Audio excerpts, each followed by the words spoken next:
हर हर महादेव दोस्तों, आप सबका एक बार फिर से स्वागत है मेरे YouTube चैनल पर। आज हम इस वीडियो में सुनेंगे गणगौर व्रत की कथा। इस कथा को सुनने से हमें अखंड सौभाग्य की प्राप्ति होती है और हमारे घर में सुख शांति बनी रहती है। तो आइए सुनते हैं इस पावन कथा को।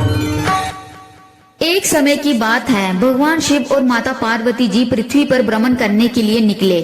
शिव जी ने पार्वती जी से पूछा कि आप 12 महीने के रास्ते से चलोगी या 6 महीने के रास्ते से? तो पार्वती जी बोली, मैं 12 महीने के रास्ते से चलूंगी।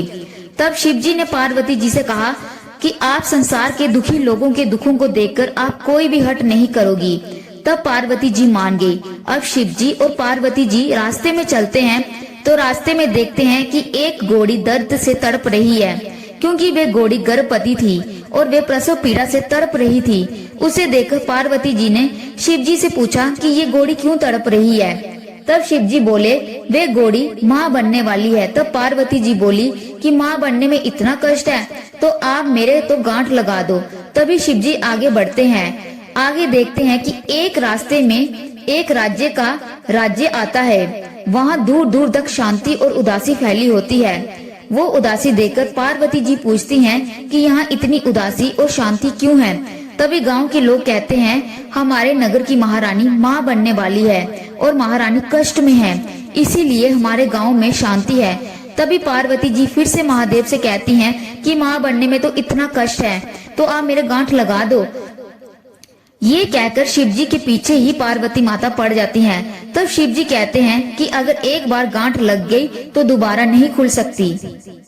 तभी शिव जी कहते हैं, आगे बढ़ो। जब वे आगे बढ़ते हैं तो वे देखते हैं कि रास्ते में एक गाय दर्द से तड़प रही है।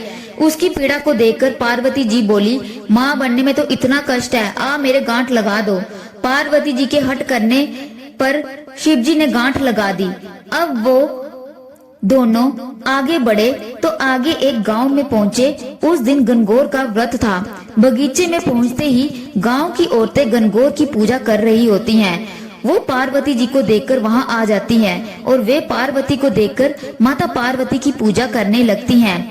इस पर पार्वती माता खुश होकर उन्हें सारा सुहाग बांट देती हैं। शिवजी पार्वती जी को ढूंढ ढूंढ कर वहां पहुंचते हैं तो शिवजी पार्वती जी को फूल पत्तों से ढककर देखते हैं। शिवजी जब पार्वती जी को फूल पत्तियों से निकाल रहे होते हैं, इतने में कुछ ही देर में ब्राह्मणों की बनिया औरतें पकवान बनाकर और 16 श्रृंगार करके पूजा करने के लिए आती हैं, जिसके कारण उन्हें पूजा करने में दोपहर हो जाती है। वो भी पार्वती जी को देखकर उनकी पूजा करने लगती हैं।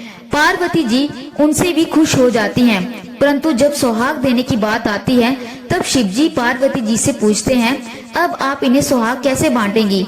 आप तो पहले ही सारा सुहाग बांट चुकी हैं। तब पार्वती जी अपनी छोटी उंगली से मेहंदी, मांग से सिंदूर और आंखों से काजल निकालकर उसे फिर वे पानी में घोलकर उन सभी औरतों पर छींटे मारती है और इस तरह उन सभी को सुहाग देकर वे आगे बढ़ते हैं।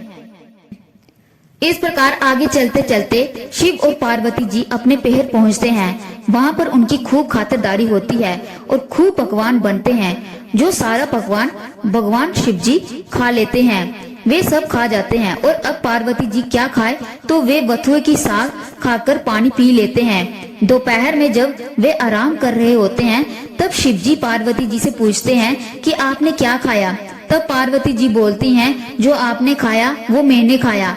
पार्वती जी के सोने पर शिव जी पार्वती जी के उनके पेट की ढकनी खोलकर देखते हैं कि पार्वती जी ने क्या खाया। तो शिव जी ने देखा पार्वती जी के पेट में बथुए का साग और पानी है। फिर पार्वती जी के जगने के बाद शिव जी बोलते हैं, आपने हमसे झूठ क्यों बोला? आपने तो बथुए का साग और पानी पिया है।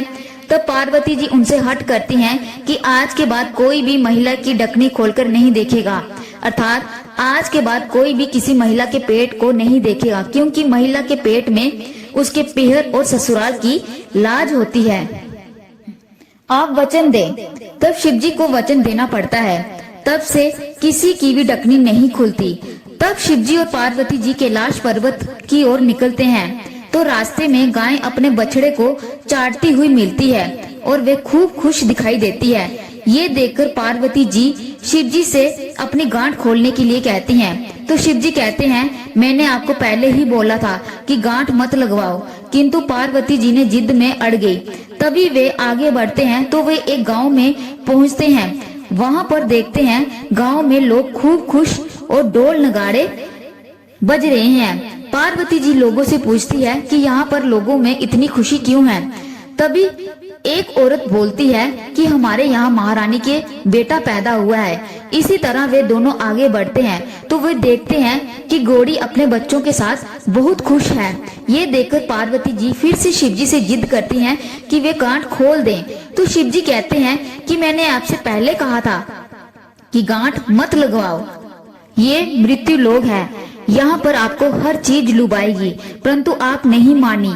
पार्वती जी की जिद को देखकर शिव जी पार्वती की गांठ खोल देते हैं और फिर वे कैलाश पर्वत पर पहुंच जाते हैं। हे महादेव, किसी की गांठ मत लगाना, और जो भी इस कथा को सच्चे मन से सुनेगा या सुनाएगा उसका सुहाग अटल करना। जय महादेव, हर हर महादेव, जय शिव पार्वती।